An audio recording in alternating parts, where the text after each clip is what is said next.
عزیزان گرامی وقار، انسان کی فطرت میں اللہ رب العزت نے دو چیزیں داخل فرمائی ہیں۔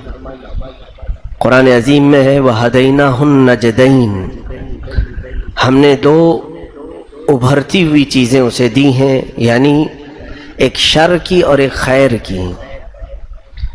جیسے دوسری صورت میں اللہ تعالیٰ فرماتا ہے وَنَفْسٍ وَمَا سَوَّاهَا فَأَلْهَمَهَا فُجُورَهَا وَتَقْوَاهَا، اور نفس جس کو ہم جان کہتے ہیں، اس کو اللہ تعالیٰ نے انسان کے جسم میں داخل فرمایا اور اسے دو چیزوں کا سلیقہ دیا۔ فجور کہتے ہیں برائیوں کو، تقویٰ کہتے ہیں پرہیزگاری کو۔ تو نفس کے اندر دونوں چیزیں داخل کی گئیں، برائیوں کی خواہش اور نیکیوں کی خواہش بھی۔ دونوں چیزیں ہر انسان کے ساتھ ہیں، لیکن انسان کی عام فطرت یہ ہوتی ہے کہ وہ برائیوں کو زیادہ پسند کرتا ہے،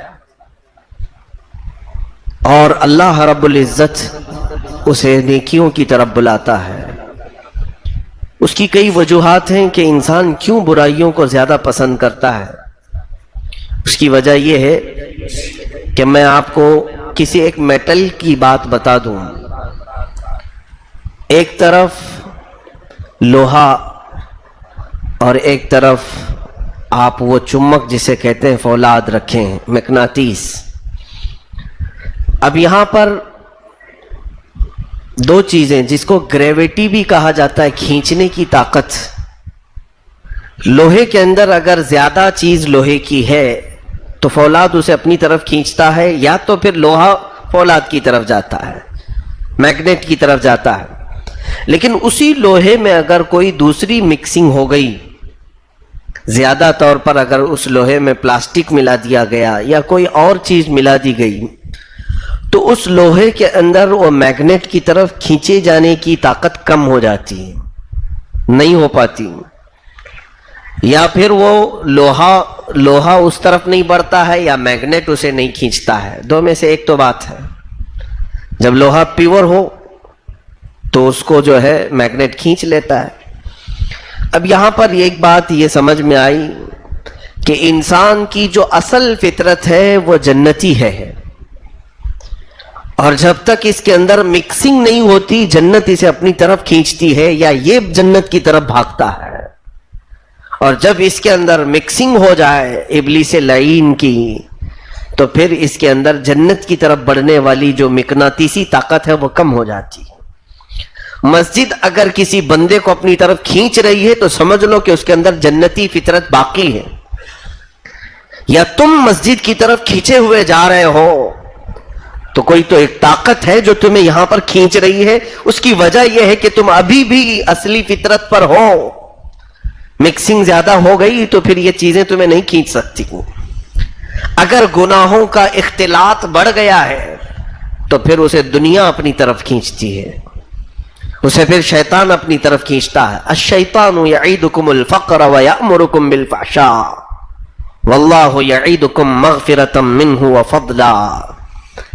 یوں سمجھ لے ایک طرف رب ذوالجلال ہے جو اپنے بندے کو دعوت دے رہا ہے، بلا رہا ہے، اور ایک طرف ابلیس لعین ہے اسی بندے کو وہ دوسری طرف بلا رہا ہے۔ اب یہاں بندے کے ذات انسان کی یہ فطرت کو دیکھا جائے گا کہ کس کی طرف یہ غالب آ جائے گا۔ یہاں حقیقت میں آپ یہ ہرگز مت سمجھنا کہ اللہ رب العزت بندے کو کھینچنے سے عاجز ہے، نہ، رب تبارک و تعالی وہ جسے جب چاہے فضل سے نوازے، اس کی قدرت کی یہاں بات نہیں کی جا رہی ہے۔ بات یہاں بندے کی کہ تمہارے اندر میگنیٹ یا مقناطیس کس کی طرف بڑھنے والا زیادہ ہے۔ ایک طرف ابلیس کا چمک ہے جو اپنی طرف کھینچتا ہے، اور ایک طرف رب ذوالجلال کی قدرت ہے جس کی طرف بندہ کھینچا جاتا ہے۔ انہی دو چیزوں کے درمیان بندے کو انسان کو اب فیصلہ کرنا آسان ہوتا ہے کہ آج میرے اندر کون سی چیز غالب آئی ہے۔ اور قرآن کہتا ہے بل یرید الانسان لیفجر امامہ، انسان زیادہ یہ چاہتا ہے کہ اس کے سامنے بے حیائی کی جائے۔ لیفجر امامہ، اس کے سامنے بے حیائی ہو، وہ دیکھنا پسند کرتا ہے۔ آپ دیکھیں کسی جگہ پر اگر میں بیان کرنے کے لیے کھڑا ہوں یا کسی اور کی بھی بات، لوگ آس پاس سے گزر جائیں گے، کچھ کھڑے ہو جائیں گے، لیکن اسی جگہ اگر ایک جھگڑا ہو رہا ہو، مار پیٹ ہو رہی ہو، بغیر دعوت کے جمع ہو جائیں گے، سارے لوگوں کا وہ ہجوم جمع ہو جاتا ہے۔ انسان کی فطرت ہے کہ وہ کچھ برا دیکھنا چاہتا ہے۔ سرکس والا کتنی جلدی اپنے آس پاس لوگوں کو جمع کر لیتا ہے، ایک رقاصہ اپنے بدن کی نمائش کر کے کتنی جلدی لوگوں کو اپنے آس پاس جمع کر لیتی ہے۔ وہی ایک دین کی طرف دعوت دینے والا یا نیکیوں کی رغبت دلانے والا اپنے پاس جمع نہیں کر پاتا۔ اس کی وجہ صرف اور صرف یہی ہے، انسان اپنی عادتوں کے مطابق بے حیائی کو زیادہ پسند کرتا ہے، بہت ساری برائیوں کو دیکھنا پسند کرتا ہے۔ اب ایک وقت ایسا آتا ہے جب تمہیں بار بار برائیاں دیکھنا ہی اچھا لگنے لگا، یہ بہت ڈینجر عادت ہے۔ پھر اس کے بعد ایک مقام ایسا آتا ہے جب وہ انسان یہ سمجھنے لگتا ہے کہ میں جو کر رہا ہوں وہ بالکل صحیح ہے، میں جو کر رہا ہوں وہ بالکل اچھا کام ہے۔ اب اسے احساس تک نہیں ہوتا کہ میں برا کام کر رہا ہوں، اب وہ اپنی آنکھیں نہیں جھکاتا، اس قدر بے حیا ہو جاتا ہے۔ شروع میں انسان کو شرم و حیا لگتی ہے کہ اگر آج میں سب کے سامنے کسی ڈانس کلب میں جاؤں تو لوگ پتہ نہیں کیا سمجھیں گے۔ جب اسے وہ دیکھنے کی عادت ہو اور جانے کی عادت ہو تو پھر وہ آس پاس کا کسی کا خیال نہیں کرتا، کون اسے جاتے دیکھ رہا ہے، کون اسے آتے دیکھ رہا ہے، کون اسے ناچتے دیکھ رہا ہے، اسے احساس تک نہیں ہوتا۔ یہ کیفیت کب آتی ہے؟ جب برا دیکھنے کی ایسی عادت پڑ جائے کہ اسے پھر برا نہ لگے، بلکہ اس کو اچھا سمجھ کر کرنے لگے۔ اب قرآن کی آیت کی طرف میں آتا ہوں۔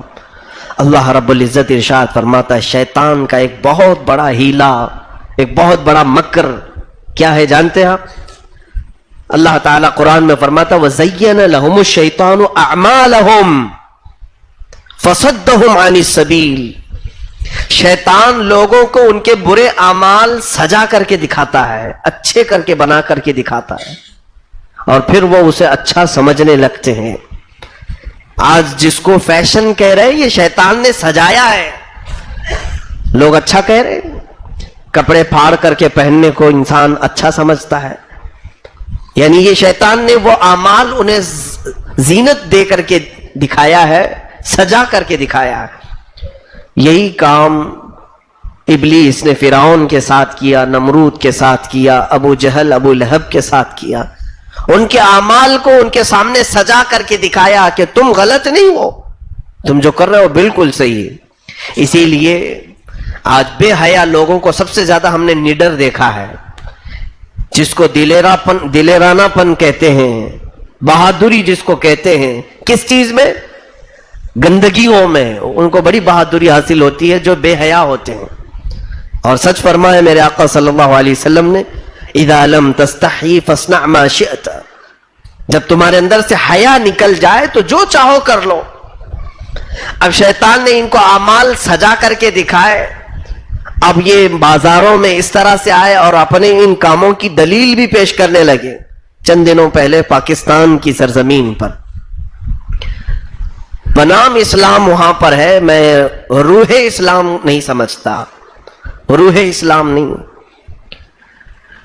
اسلام جن ملکوں میں بھی ہے وہاں پر روح اسلام ختم ہوتی نظر آ رہی ہے۔ یہی پاکستان کی سڑکوں پر ایک پروٹیسٹ ایسا بھی دیکھنے کو ملا، احتجاج، عورتیں سڑکوں پر باہر آئی ہیں ہاف کپڑے پہن کر، مسلمان عورتیں اپنے ہاتھوں میں بینر لیے ہوئے ہیں، پروٹیسٹ کر رہی ہیں، اور یہاں جسم پر ہاتھوں کے جو کھلے ہوئے حصے ہوتے ہیں کندھے سے لے کر نیچے تک کالی سیاہی سے انہوں نے ایک لائن لکھی ہوئی ہے، میرا جسم میری مرضی، میرا جسم میری مرضی۔ جسم پر انہوں نے یہ لائن لکھی ہے اور پروٹیسٹ کر رہی ہیں کہ کوئی قانون مجھے کیوں روکتا ہے کسی کے ساتھ جسم سے جسم ملانے سے، میرا جسم ہے میں کسی سے ملاؤں۔ عورتیں اس بات کی خواہش کے لیے پروٹیسٹ کر رہی ہیں، کوئی اور نہیں، مسلمان عورتیں بازاروں میں اس طرح سے آئی۔ اور بینر پر یہ لکھا ہوا ہے اس سے خطرناک لائن، اس سے بھی ڈینجر عبارت، وہ یہ لکھ کر کے باہر کھڑی ہے احتجاج کرتے ہوئے کہ ہم سڑی ہوئی لاش بن کر چار دیواری کے اندر رہنا پسند نہیں کرتی. جو چار دیواری کے اندر رہتی ہیں اسے وہ عورتیں سڑی ہوئی لاش کہہ رہی. یعنی جو وہ بے حیا ہوئی اس کی دلیل بھی وہ لے کر کے آ رہی ہیں سامنے کہ ہم جو کر رہی ہیں وہ بالکل صحیح ہے، عورتوں کو آزادی دی جائے، باہر لایا جائے. میرے عزیزو، یہ شیطان اس طرح سے اعمال کو سجا کر کے پیش کرتا ہے کہ پھر انسان مذہب سے بھی بہت دور ہو جاتا ہے، دین سے بہت دور ہو جاتا ہے. ان عورتوں کو معلوم نہیں جسے تم سڑی ہوئی لاش کہہ رہی ہو، جو حیا کی پابند خواتین گھر کے اندر رہیں، انہی عورتوں نے اپنے زمانے کے غوث و خواجہ پیدا کیے ہیں. تم جیسی عورتوں سے کوئی آج تک تو ہم نے دیکھا نہیں ولی پیدا ہوا ہو. ظاہر سی بات ہے، ایک بار کی یہی بات ہے، دکن کی کسی علاقے میں ایک بڑا سیمینار تھا جس میں ایک خاتون بہت اعتراضات کر رہی تھی. وہ اپنے آپ کو ماڈرن خاتون کہتی ہے، میں نے اس سے قبل بھی اس چیز کو بتایا تھا. وہ سپیچ کرتی ہے، آزاد عورت ہے، اور بار بار وہ اسلام پر بھی حملے کستی رہتی تھی، جملے کستی رہتی تھی، اس طور پر کہ کربلا کے واقعات سناتے سناتے مولوی لوگ تھک چکے ہوں گے. وہ ایک ہی حسین پیدا ہوئے، پھر دوبارہ کوئی حسین کیوں نہیں آتا؟ پھر دوبارہ کوئی حسن حسین کیوں نہیں آتے؟ وہ اس طور پر جس کو ٹونٹ کہتے ہیں، تانا کہتے ہیں، مردوں کی بھیڑ میں عورت خطاب کر رہی تھی. ایک بوڑھے میاں بیٹھے ہوئے تھے، انہوں نے اٹھ کر کے کہا کیا آپ کا سوال تو صحیح ہے کہ دوسرا حسین کیوں نہیں پیدا ہوتا؟ انہوں نے کہا جب کوئی فاطمہ آ جائے گی تو حسین بھی آ جائے گا. اپنے اوپر سوال، اپنی ذات پر نہیں دیکھتی، حسین کے پیدا ہونے کا انتظار کر رہی ہو، تم فاطمہ نہیں بننا چاہتی؟ عزیزان گرامی، یہاں مجھے بات یہ عرض کرنا ہے کہ جب کوئی بے حیا بنتا ہے یا بنتی ہے، پھر اس کے دماغ میں یہ لگنے لگتا ہے کہ میں جو کر رہا ہوں بالکل صحیح ہے، یہ میرے کام بالکل صحیح ہے. ابو جہل کو شیطان نے اس قدر اس کے اعمال سجا کر کے دکھائے تھے کہ اس کے سامنے آفتاب رسالت جگمگا رہا تھا، لیکن اس کے باوجود اس نے یہ سوچا کہ میں جو کر رہا ہوں وہ بالکل صحیح ہے. ایک وقت انسان کا ایسا آ جاتا ہے کہ جب انسان پھر اپنے ہر عمل کو صحیح سمجھنے لگے گا اور باقی سب کو غلط سمجھنے لگے گا. جب کسی کے اندر یہ غرور پیدا ہو جائے تو پھر وہ سمجھ لے کہ اس کا خاتمہ بہت برا ہونے والا ہے. ابو جہل، ابو لہب یا قارون، فرعون، شداد، انہی لوگوں کی فہرست میں اس کا نام آنے والا ہے. فرعون نے کئی عذابات دیکھے تھے بنی اسرائیل پر اترتے ہوئے. کبھی مینڈکوں کا عذاب آیا، کبھی ٹڈیوں کا عذاب آیا، کبھی خون کا عذاب آیا، کبھی چوہوں کا عذاب آیا، کئی طرح کے عذابات فرعون نے دیکھے تھے. موسیٰ علیہ السلام کی جب جب انہوں نے نافرمانی کی اللہ نے عذابات نازل کیے، اس کے باوجود وہ ایمان نہ لائے. وجہ کیا ہے؟ ابلیس لعین نے اس کی طاقت کو، اس کے اعمال کو ایسا سجا کر کے اس کے سامنے پیش کیا تھا کہ وہ یہ سمجھنے پر مجبور ہو گیا کہ نہیں، میں جو ہوں وہی صحیح ہے، موسیٰ غلط ہے. ہر چیز میں ابلیس انہیں مات دے دیتا ہے اور کہتا ہے نہیں یہ جادوگری سے ہو گیا. ایسے بہت سارے لوگ ہیں، اولیاء کاملین کی کرامات انہیں ہزار بتاؤ پھر بھی وہ کہتے ہیں وہ اتفاق سے ہو گیا ہوگا. ایسا اتفاق سے ہو گیا ہے. وہ اپنی انا پر قائم رہتے ہیں، اپنی ہٹ دھرمی پر قائم رہتے ہیں. ایسے ہزاروں برائیوں سے ہم آج جوجھ رہے ہیں. جس برائی کے خاتمے کے لیے میں اعلان کروں تو ہونا تو یہ چاہیے کہ وہ پہلے فکر کرے کہ حقیقت میں یہ جو کہہ رہا ہے وہ صحیح ہے کہ نہیں. سب سے پہلی چیز وہ بندہ یہی سوچتا ہے نا، میرے باپ دادا سارے لوگ کرتے آئے، یہ برا ہو کیسے سکتا ہے؟ کیا تم نبی ہو کہ برا نہیں ہو سکتا تم سے؟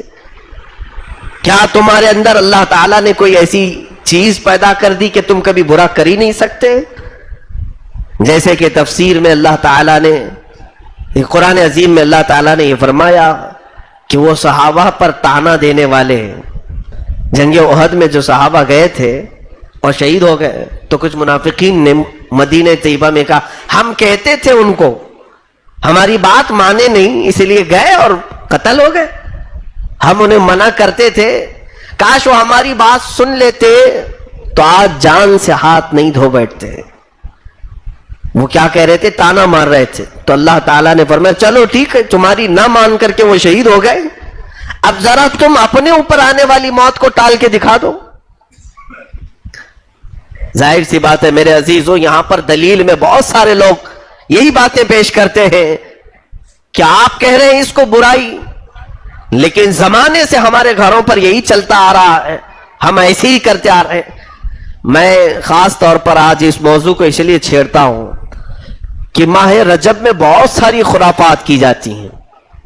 رجب المرجب میں گوشت نہ کھانا، پورے مہینے بھر مسلمان یہ سوچتے نہیں گوشت کھانا حلال نہیں ہے. ایسا ہرگز نہیں میرے عزیزوں. یہ جاہلوں نے اگر تمہارے اندر داخل کر دیا کسی بھی چیز کو اپنے لیے حرام مت کرنا، ورنہ ہوگا کیا جانتے ہیں آپ؟ وَرَهْبَانِيَّةً ابْتَدَعُوهَا مَا كَتَبَ اللَّهُ عَلَيْهِمْ، یعنی جن لوگوں نے رہبانیت اختیار کی، یعنی دنیا سے دوری جو اللہ نے فرض نہیں کیا تھا، تو پھر اللہ تعالیٰ تم کو ایسا شدید، یعنی ایسی شدید کی چیزیں عطا کر دے گا کہ پھر تمہارا دین پر قائم رہنا مشکل ہو جائے گا. اور بخاری شریف کی حدیث پاک بھی ہے، اللہ کے نبی صلی اللہ علیہ وسلم فرماتے ہیں دین میں ایسی سختی نہ کرو کہ پھر تم خود ہی دین سے نکل جاؤ گے. جس چیز کو اللہ نے حلال کیا ہے اس کو اپنے لیے حرام کبھی مت کرنا. کاش ماہ رجب میں ایسی کوئی رسم آ جاتی کہ سارے حرام ہم سب کے دروازوں سے دور چلے جاتے. کبھی یہ اعلان تو ہم نے نہیں سنا کہ سنیوں نے، مسلمانوں نے رجب کے آتے ہی ٹی وی کو بند کر دیا ہے کہ حرام ہے. گوشت بند کرتے ہو، حلال چیزیں بند کر دیا، حرام چیزیں جو پوری زندگی پر حرام ہے، لیکن رجب کے مہینے کی برکت سے اگر ابتدا بھی ہو جاتی تو کیا کہنے، بڑی اچھی بات تھی.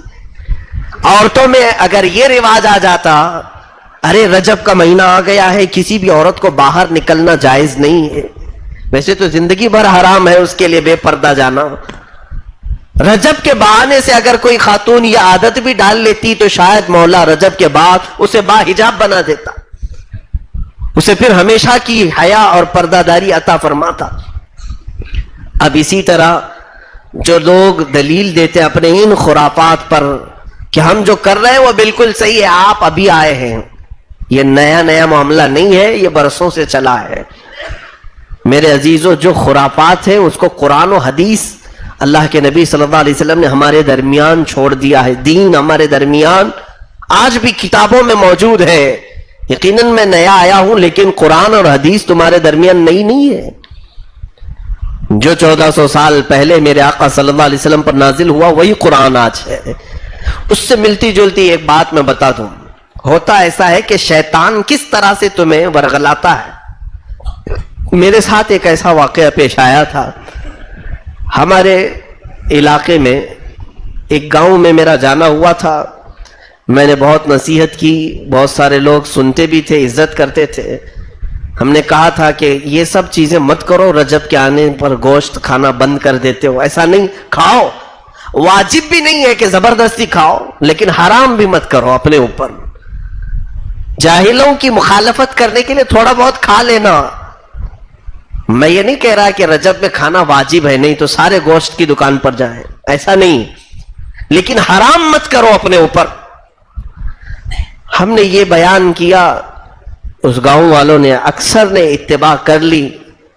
ایک بوڑھی خاتون تھی، اس خالہ اماں نے اپنے بیٹے کو بہت سمجھایا کہ نہیں بیٹا، یہ اب شگن ہو جائے گا، گوشت کھائیں گے، سب برا ہوتا ہے، رجب کے مہینے میں گوشت نہیں کھایا جاتا، برسوں سے ہماری ریت چل رہی ہے. بیٹا نہیں مانا، کہا نہیں، دین تو ایسا نہیں ہے ماں. وہ گوشت لایا اور بنا بھی لیے، کھا بھی لیے. دوسرے ہی دن ان کا بیل مر گیا. ان کی کھیتی باڑی میں جو جوتنے کے لیے انہوں نے بیل رکھے تھے وہ ایک بیل مر گیا. اب تو خاتون چراغ پا ہو گئی، اچھل کود کرنے لگی. کہا تھا نا میں نے کہا تھا نا اگر گوشت کھاؤ گے تو گھر میں کچھ بھی ہو جائے گا. بیل مرا نا اسی لیے مرا کہ گوشت کھائے، تم گوشت کھائے اسی لیے بیل مرا. میرے عزیزوں، یہی ہے شیطان جو انہیں اعمال ان کے سجا کر کے دکھاتا ہے کہ تم جس بری حرکتوں پر ہو وہ صحیح ہے. یہ کرنے کے لیے شیطان کبھی بھی کچھ بھی کر کے دکھائے گا، کبھی بھی کچھ بھی تمہارے درمیان پردہ ڈال کر، تمہاری آنکھوں پر پٹی ڈال کر ایسی چیزیں دکھائے گا. اس خاتون کو یہ سوچنا چاہیے اگر گوشت نہ کھاتے اور مر جاتا تب تو پھر باری ہمارے پاس تھی. اگر نہ کھانے کے بعد بھی مر جائے تب کیا کہو گے؟ پھر کس نے مارا بیل کو؟ رسول کریم صلی اللہ تعالی علیہ وسلم نے ایسی چیزوں سے سختی سے منع فرمایا. جیسے ایک صحابی آئے، انہوں نے کہا میرے اونٹ کو کھجلی ہو گئی ہے، کھجلی ہو گئی ہے، بیماری آ گئی ہے. حضور اکرم صلی اللہ علیہ وسلم نے پوچھا آپ کیسے آئی؟ کہا وہ فلاں کے اونٹوں کے ساتھ بھیجا تھا، اس کے اونٹوں میں کھجلی ہے، اس کی کھجلی میرے اونٹ کو لگ گئی. رسول کریم صلی اللہ تعالی علیہ وسلم نے فرمایا اچھا اس کے اونٹوں کو کہاں سے لگی؟ وہ فلاں کے اونٹوں میں جو تم نے اپنا اونٹ بھیجا تھا اس کو کہاں سے لگی؟ صحابی نے کہا اس کو کہاں سے لگی؟ اللہ نے دی ہے بیماری. کہا جب وہ اللہ اس کے اونٹوں کو بیماری دیتا ہے تو تیرے اونٹ کو بھی اللہ نے دی. یہ ہرگز مت سمجھنا اس کی بیماری تجھے لگی.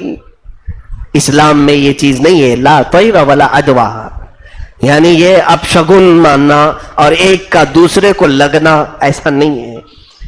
عزیزان گرامی، اگر بیماریاں ایسی ہی ایک دوسرے کو لگتی ہیں تو میرے خیال سے سب سے زیادہ بیمار تو ڈاکٹر کو ہونا چاہیے، جو روزانہ کئی طرح کے بیماروں کو پکڑتا ہے، انجیکشن کرتا ہے، ہمیشہ تو وہ بیماروں کے بیچ میں بیٹھتا ہے. ہم تو کبھی کبھار جاتے ہیں بیماروں کے پاس، وہ تو روزانہ بیماروں کے بیچ میں رہتا ہے. کینسر کے ڈاکٹر کو کینسر ہونا چاہیے، ایڈز کے ڈاکٹر کو ایڈز ہونا چاہیے اگر بیماری ہی کا مسئلہ ہے. میرے عزیزوں، ہاں وہ یہی کہیں گے کہ وہ پروٹیکشن کرتے ہیں. ہاں ہاتھ کو گلوز پہن لینے سے پروٹیکشن ہوتا ہے، اگر ناک پہ ماسک پہن لینے سے اگر پروٹیکشن ہو جاتا ہے تو پھر سارے لوگ اس طرح سے ماسک اور گلوز پہن کر کے پھریں اور مجھے بتائیں کہ کوئی بھی بیمار نہیں ہوا ایک سال میں، کسی کو کینسر نہیں آیا، کسی کو کوئی بیماری نہیں آئی. عزیزان گرامی، یہ ابلیس لعین شیطان ہمارے دماغ میں ایسی چیزیں بٹھاتا ہے کہ ہم ان برائیوں کو حقیقت سمجھنے لگ جائیں، حقیقت سمجھنے لگ جائیں. اسی طرح کی ایک اور مثال میں آپ کو بتاؤں. جیسے لوگوں کے اندر یہ خیال ہے کہ کسی کی بھٹکتی ہوئی آتما آ جاتی ہے گھروں میں. یہ آتما کیا چیز ہے؟ روح، اسی کو آتما کہتے ہیں نا. اب یہ مسلمانوں میں بھی بہت ساری چیزیں آئی. کہا کہ ہماری اماں پر کسی کی روح آئی ہوئی ہے، کسی کی آتما آئی ہوئی، ایسی بہت ساری چیزیں آئیں. اب دیکھیں ابلیس لعین ان کو کتنا قریب لاتا ہے یقین دلانے کے لیے. ہم بار بار کہتے ہیں نہیں ایسا نہیں ہوتا ہے. اصل ایک چیز میں عقیدہ اگر آپ کو بتا دوں تو جلدی سمجھ میں نہیں آئے گا. عقیدہ تو ہمارا ایسا ہے کہ ایک کی روح اللہ نے جب نکالی تو اس روح کو دوبارہ کسی کے جسم میں جانے کی ہرگز اجازت نہیں. وہ روح کبھی بھی قیامت تک کسی کے جسم میں نہیں جاتی. وہ اور لوگ ہیں جنہوں نے یہ مانا ہے کہ اس کی روح چوہے میں آ گئی، اس کی روح کتے میں آ گئی. اسلام میں نہیں جاتی ایسی روح. پورن جنم بھی ہمارے ہاں نہیں ہے کہ دوسرا جنم ہوگا. ایک بار اللہ نے تمہیں پیدا کیا اور ایک بار موت آئی، پھر دوبارہ تم کو قیامت کے دن ہی زندہ کیا جائے گا. اس سے پہلے یہ ٹینشن مت رکھنا کہ تمہاری روح پھر کسی کے اوپر چڑھ گئی. لیکن یہ یقین دلانے کے لیے شیطان کیا کرتا ہے اس کی ایک مثال میں آپ کو بتا دوں. ہم اگر آپ کو یہ کہیں کہ دلی میں ایک شخص کا انتقال ہوا، دلی میں ایک شخص کا انتقال ہوا ہے اور اس کے گھر میں اس کے 4 بھائی تھے، 4 بہنیں تھیں اور وہ انتقال کر گیا. اور اچانک وکرولی میں یہاں پر ایک خاتون پر وہ آدمی سوار ہوا اور وہ کہنے لگا میں دلی کا رہنے والا ہوں، میرے 4 بھائی اور 4 بہنیں ہیں. وکرولی کی یہ عورت کبھی دلی گئی نہیں لیکن بول رہی ہے سارا اس کے گھر کی باتیں بول رہی ہیں. جو دلی کا آدمی مرا ہے، سارے لوگوں کی بھیڑ جمع ہوئی. ایسا ایگزیکٹ واقعہ ہمارے ساتھ ہوا ہے. آپ کنفیوز ہو جاؤ گے.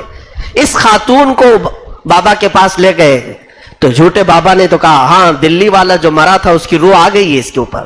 دیکھو اس کے گھر کی ساری باتیں بتا رہی نا عورت. یہ کہہ رہی ہے کہ میرے 4 بھائی تھے 4 بہنیں تھی, فلاں بہن نے مجھے بہت ستایا ہے, فلاں بھائی نے مجھے بہت ستایا ہے. تو وکرولی والوں نے جلدی سے دلی فون کیا, رابطہ کیا, پتہ کیا کیا تمہارے گھر میں ایسا ہوا ہے کہ چند دن پہلے ایک شخص کا انتقال ہوا, اس کا نام ایسا ہے, تمہارے گھر میں 4 مرد ہیں 4 عورتیں. انہوں نے ایکسپٹ کیا ہاں سب ایسا ہی ہے. اب یہاں سب کو یقین ہو گیا اب اس خاتون پر جو آئی ہے روح وہ دلی والے کی ہے, اسی کی روح آئی ہے, کیونکہ پورا اسی کے گھر کی باتیں اس نے بتا دیا. اب ہوتا کیا ہے, یہی ابلیس لعین کی حرکتیں ہیں. یہی ابلیس چاہتا ہے کہ ایک غلط عقیدے پر سارے لوگوں کا یقین بڑھ جائے. وَزَيَّنَ لَهُمُ الشَّيْطَانُ أَعْمَالَهُمْ, اس کی تفسیر میں کیسے ابلیس نے ان کو سچ کر کے دکھایا وہ میں آپ کو بتاتا ہوں. یہاں پر جو آئی ہے روح نہیں, اس خاتون پر جو سوار ہے روح نہیں, یہ شیطان ہے. شیطان وکرولی میں بھی ہے, دلی میں بھی ہے. اس کے گھر کے حالات بھی جانتا ہے, اس کے گھر کے حالات بھی جانتا ہے. تو اچانک کسی کے اوپر آتا ہے اور کوئی بھی بن کر کے کہتا ہے میں فلاں جگہ کا آدمی ہوں, دلی میں ہوں, اور اس کے گھر کی ساری باتیں اس کے منہ سے کہنے لگتا ہے. اور لوگوں کو یہ لگتا ہے نہیں, شیطان کا تصور لوگوں کو نہیں آتا بلکہ آتما کا تصور جلدی آتا ہے کہ روح آئی ہے, روح آئی ہے. یہ تو خیر ہے بری روح. بعض لوگوں کو تو شیطان نے ایسا ورغلایا ہے, کسی کے اوپر غوث پاک آ رہے ہیں, کسی کے اوپر غریب نواز آ رہے ہیں, کسی کے اوپر کوئی پیراں آ رہے ہیں. یہ تو اور بھی زیادہ ڈینجر ہے. شیطان ابلیس لعین ان کو دھوکہ دینے کے لیے باتیں کرتا ہے. کہاں تم اولیاء کی بے حرمتی کر رہے ہو, کہاں اولیاء کاملین کے تقدس کو, کیا اللہ کے وہ ولی تمہارے جسم پر سوار ہوں گے؟ اور جن کے اوپر سواری کی بات آتی ہے وہ اتنے گرے ہوئے لوگ ہوتے ہیں, ایک نماز نہیں پڑھتے اور کہتے غوث پاک آ رہے. عزیزان گرامی, ایسے کئی اعمال ابلیس سجا کر کے دکھاتا ہے تاکہ انسان اس عقیدے پر جم جائے. یہ پتھروں کا عقیدہ شیطان نے ڈالا, درختوں کا عقیدہ شیطان نے ڈالا, بہت ساری چیزیں. تمہارا بچہ بیمار تھا, ڈاکٹروں کو دکھایا دکھایا دکھایا, کہیں صحیح نہیں ہوا. کوئی ایک دوست نے آ کر کے کہا میں فلاں جھاڑ کے پاس گیا تھا, درخت کے پاس, وہاں سے میرا بچہ صحیح ہو گیا, تو بھی ایک بار لے جا کر دیکھ لے. وہاں جا, اس درخت کے پاس دھاگا باندھ لے, اس سے منت کر دیکھ لے, ایک بار ٹرائی کر لے. ایک باپ اپنے بیٹے کی محبت میں چلا گیا, جا کر کے درخت کو, جھاڑ کو دھاگا باندھا, تیل ڈالا اور منت کیا. شام تک اس کا بچہ صحیح ہو گیا, صحیح ہو گیا. یہ کیا ہے؟ اب تو یقین بڑھ گیا. میرے عزیز, یہ جو دوست آیا تھا کوئی دوست نہیں, وہ ابلیس لعین تھا, وہ شیطان مردود تھا, اس کا کوئی بچہ نہیں صحیح ہوا تھا. اور اس کا بچہ صحیح کیسے ہو گیا درخت کے پاس آنے سے؟ اللہ نے طاقت اس کو, ابلیس کو اتنی دی ہے کہ وقتی طور پر وہ کسی کو بیمار بنا کے دکھا سکتا ہے, کسی کو صحیح کر کے بھی دکھا سکتا ہے. بیماریوں کو چھپا دے گا, بیماری کو شفا نہیں دے سکتا. ایک ہوتا ہے پٹی لگا دیا تو زخم چھپ جائے گا, سوکھ نہیں جاتا.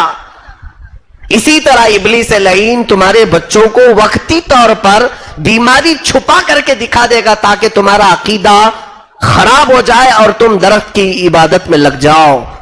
اور پھر ہوگا کیا, سارے لوگوں سے تم بھیڑنے لگو گے, جھگڑنے لگو گے. ارے وہ سب ایسی بکواس ہے, میرے بچے کو شفا ملی ہے نا اس درخت کے پاس سے, میں اس کا گواہ ہوں. تم پورا یقین کے ساتھ کہنے لگ جاؤ گے. وہی ہے یہ آیت میں اللہ فرماتا ہے وَزَيَّنَ لَهُمُ الشَّيْطَانُ أَعْمَالَهُمْ. شیطان لوگوں کو ان کے اعمال سجا کر کے دکھاتا ہے کہ جس عمل پر تم ہو وہ بہت ہی صحیح ہے اور اعلیٰ ہے, پھر اس کی دلیل پر دلیل تم دیتے چلے جاؤ گے.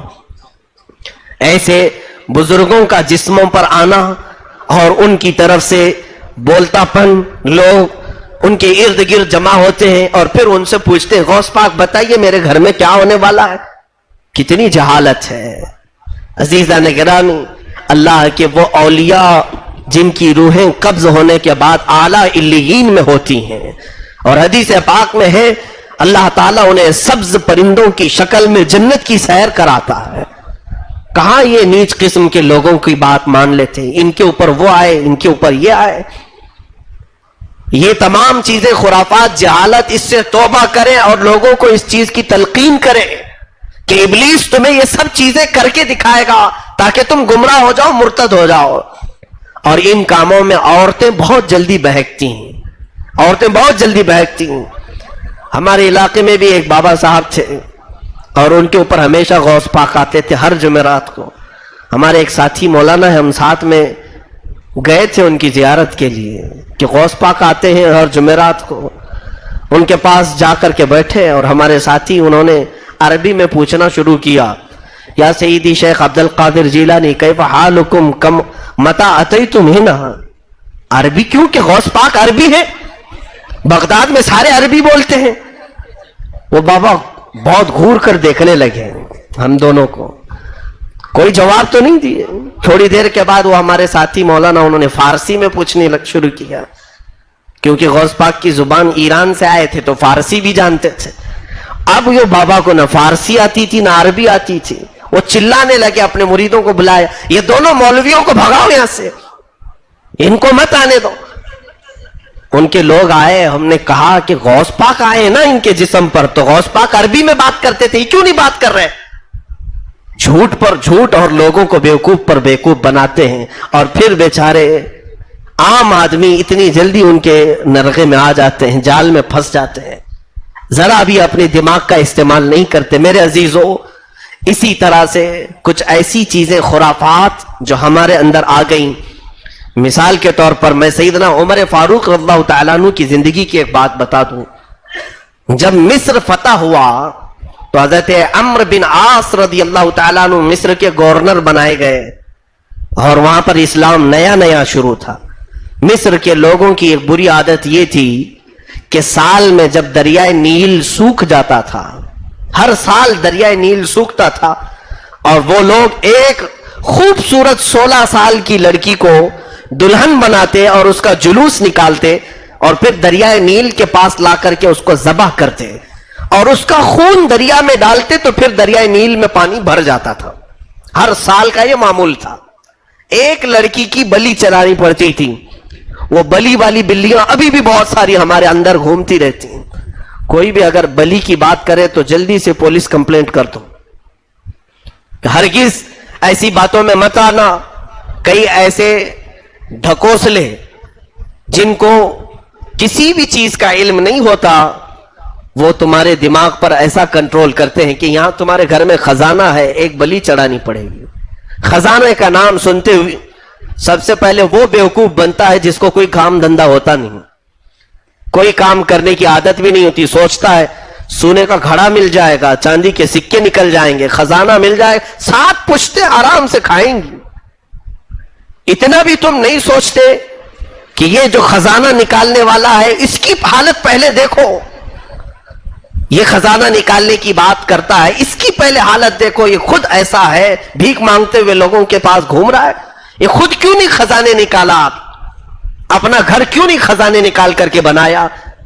تم کتنی جلدی اس کے نرغے میں آ جاتے ہو. یہ بھی ابلیس ہوتا ہے، شیطان ہوتا ہے، تم سے ہر بے حیائی کرا دے گا. خزانے نکالنے کے لیے ہم نے کیا کیا غلیظ چیزیں کرتے ہوئے دیکھا ہے لوگوں کو، معاذ اللہ رب العالمین. کسی کا بھی چھوٹا بچہ اچک لیتے ہیں، چوری کر کے لاتے ہیں اور اس بچے کا خون وہاں پر بہاتے ہیں زمین پر. بعد میں کھود کھود کر کے دیکھا گیا تو ڈھیلے کے علاوہ کچھ بھی نہیں نکلا. کہاں کا خزانہ؟ وہاں سے تو ایک اچھی صاف ستھری ٹھکری بھی نہیں نکلتی، ماربل بھی نہیں نکلتا کہ بیچ کر کے پیسے حاصل کرے.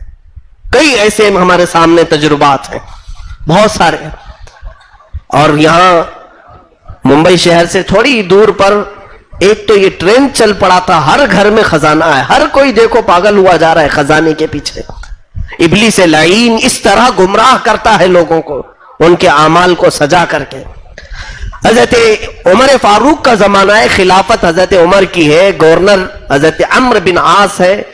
مصر میں دریائے نیل سوکھ جاتا ہے تو ایک لڑکی کی بلی چڑھاتے تھے لوگ ہر سال. پھر جب اسلام وہاں آیا پھر دریائے نیل سوکھ گیا. اب نئے نئے مسلمان تو ہوئے تھے وہ لوگ، لیکن آ کر کے حضرت عمرو بن عاص کے پاس کہنے لگے کہ یا سیدی، ہمارا ہر سال کا یہ معمول ہے کہ دریائے نیل سوکھ جاتا ہے، پانی نیچے چلا جاتا ہے، اور ہم 16 سال کی ایک حسین و جمیل دوشیزہ ایک لڑکی کو جلوس کی شکل میں نکالتے ہیں دلہن بنا کر، پھر اسے ذبح کر کے اس کا خون بہاتے ہیں تو دریا پانی سے بھر جاتا ہے. ہر سال ہمارا یہ معمول ہے. آپ کیا کہتے ہیں؟ حضرت عمرو بن عاص نے دیکھا، ظاہر سی بات ہے کوئی بھی اگر اس جگہ پر ہو تو فیصلہ لینا مشکل ہے. ایک طرف تو دریا حقیقت میں سوکھا ہے، کسی کو پانی نہیں مل رہا ہے، پورے لوگ پانی سے پیاس سے بے حال ہو جائیں گے. اب کیا کہوں؟ ڈائریکٹ آپ نے حضرت عمر فاروق کو خط لکھا کہ یہاں ایک عجیب و غریب رسم چل رہی ہے، ایک ایسا رواج چل پڑا ہے کہ ہر سال لوگ ایک لڑکی کو ذبح کرتے ہیں، اس کی بلی چڑھاتے ہیں، تبھی پانی آتا ہے، اور میں نے اپنی آنکھوں سے دیکھا ہے کہ پانی سوکھ چکا ہے. حضرت عمر فاروق رضی اللہ تعالیٰ عنہ نے خط میں کیا لکھا؟ ایک خط حضرت عمرو بن عاص کے نام پر لکھا، گورنر مصر. دوسرا خط ڈائریکٹ دریائے نیل کے نام پہ لکھا، دریائے نیل کو لکھا، بسم اللہ الرحمن الرحیم، اللہ کے نام سے شروع جو نہایت مہربان رحمت والا. اے دریائے نیل، اگر تو اپنی مرضی سے بہتا ہے تو ہمیں تیرے پانی کی کوئی ضرورت نہیں، اور اگر تو اللہ کی مرضی سے بہتا ہے تو عمر ابن خطاب رسول اللہ کا غلام تجھے حکم دیتا ہے کہ اللہ کے حکم سے جاری ہو جا. خط میں یہ لکھا اور بھیج دیا. حضرت عمرو بن عاص کو کہا کہ یہ خط جب تمہارے پاس پہنچے تو یہ دریائے نیل کو دے دینا، اس میں ڈال دینا. یہاں سے تعویذ کا بھی ثبوت ملتا ہے. قرآن کی آیت لکھنے کے بعد اور حدیث پاک کے الفاظ لکھنے کے بعد لوگ کہتے ہیں اثر نہیں ہوتا. یہاں تو حضرت عمر نے اپنی بات کہہ کر کے دریا کو اثر کر کے دکھایا ہے. حضرت عمر نے بھیجا، خط پہنچا، حضرت عمرو بن عاص نے دیکھا، یہ تو دریائے نیل کے نام پر ہے. کیا آج تک آپ نے سنا کہ بے جان کے لیے بھی کوئی خط لکھا جاتا ہے؟ درختوں کے نام پہ خط لکھا جاتا ہے، پرندوں کے نام پہ؟ ہاں، اللہ کے نبی صلی اللہ علیہ وسلم کے جو غلام ہیں وہ ہر چیز کے حاکم بنتے ہیں، ہر چیز پر ان کی حکومت ہوتی ہے. دریائے نیل کو جب خط لکھا، ڈالا گیا، روایت میں موجود حدیث پاک میں 16 گز پانی اوپر آ گیا تھا. اسی وقت پانی بھر گیا، اور وہ رسم ہمیشہ کے لیے ختم ہو گئی، وہ رواج ہمیشہ کے لیے ختم ہو گئی. ہوتا کیا تھا؟ اب یہاں پر کئی سوالات ہیں. پہلی بات تو یہ ہے کہ شیطان ان کو ان کے گندے عقیدے پر قائم رکھنے کے لیے دریائے نیل کے پانی کو پی جاتا تھا ابلیس، اور سکھا دیتا تھا، اور جب وہ لوگ بلی چڑھاتے تو وہ پانی پورا اگل دیتا تھا، جس سے انہیں لگتا تھا کہ دریا خود سے سوکھتا ہے اور خود سے بڑھتا ہے. ابلیس لعین یہ کام کر کے لوگوں کے عقیدے کو خراب کرتا. میرے عزیزوں، ایک بات یاد رکھنا کہ اگر کوئی تمہارے سامنے آ جائے اور زمین کو اوپر آسمان کو نیچے کر کے دکھائے اور یہ کہے کہ میں تمہارا وہ خدا ہوں جس کی تم عبادت کرتے تھے، سجدہ کرو، ہرگز نہ کرنا، پوری دنیا بھی پلٹ جائے، یہ ان کاموں سے خدا ہمارے سامنے نہیں آ سکتا. خدا وہ ہے جو کسی کی آنکھ میں سما ہی نہیں سکتا. دجال آئے گا اور یہ سب کر کے دکھائے گا. ابلیس لعین یہ لوگوں کو ایسے ان کے اعمال سجا کر کے دکھاتا ہے، اسی لیے لوگوں کو جلدی توبہ کی توفیق نہیں ملتی.